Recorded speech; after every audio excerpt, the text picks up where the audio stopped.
अक्सर आपके पास टैलेंट होता है, लेकिन आप टैलेंट होने के बावजूद उतने सफल नहीं हो पाते।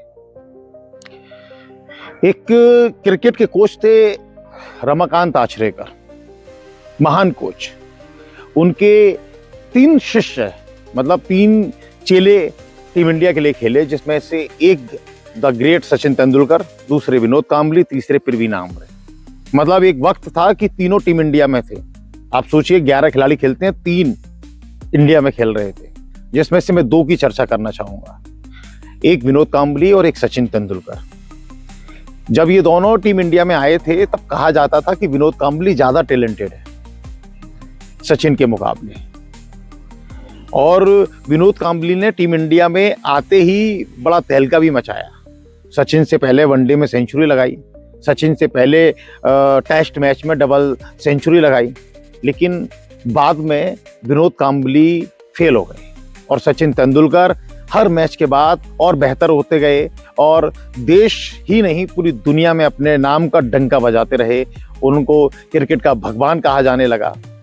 लेकिन सवाल यह है कि विनोद कांबली कैसे फेल हो गए? क्या उनके पास टैलेंट की कमी थी?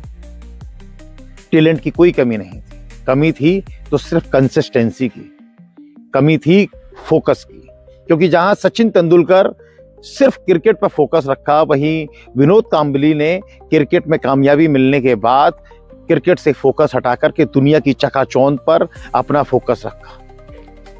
अभी कुछ दिन पहले, मतलब कुछ समय पहले मेरी मुलाकात हुई थी विनोद कांबली से।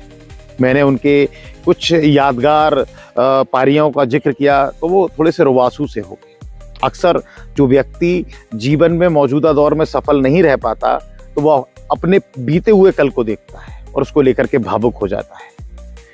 विनोद कांबली उसी दौर के खिलाड़ी हैं, लेकिन जो लोग जानते हैं 90s में जिन्होंने क्रिकेट देखा है, वो जानते हैं कि विनोद कांबली क्या क्रिकेटर थे। लेकिन इतना लंबा क्रिकेट खेलने के बाद में भी विनोद कांबली आज के दौर में कैसी लाइफ जी रहे हैं। इसकी एक तस्वीर तब भी आई थी जब सचिन तेंदुलकर उनसे मिलने गए थे।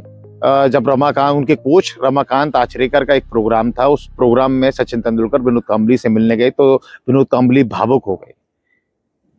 सोचिए, दोनों दोस्त साथ में क्रिकेट खेला, उसके बावजूद कोई इतना कामयाब और कोई कामयाब भी की सीढ़ी चढ़ने के बाद में भी इतना फेल कैसे हो गया। आपके इर्द गिर्द भी कई सारे लोग ऐसे होते होंगे जिनको लेकर के कहा जाता होगा कि ये बहुत कामयाब बनेगा, लेकिन जबकि जो दूसरे नंबर का कोई साथी होता है वो ज्यादा कामयाब हो जाता है, और जो पहले नंबर का होता है वो जिंदगी की रेस में पिछड़ जाता है। मैं सिर्फ इतना कहना चाहता हूं कि जब भी आपको कोई कामयाबी मिले और आप सफल हो जाएं तो तब ज्यादा मेहनत करना।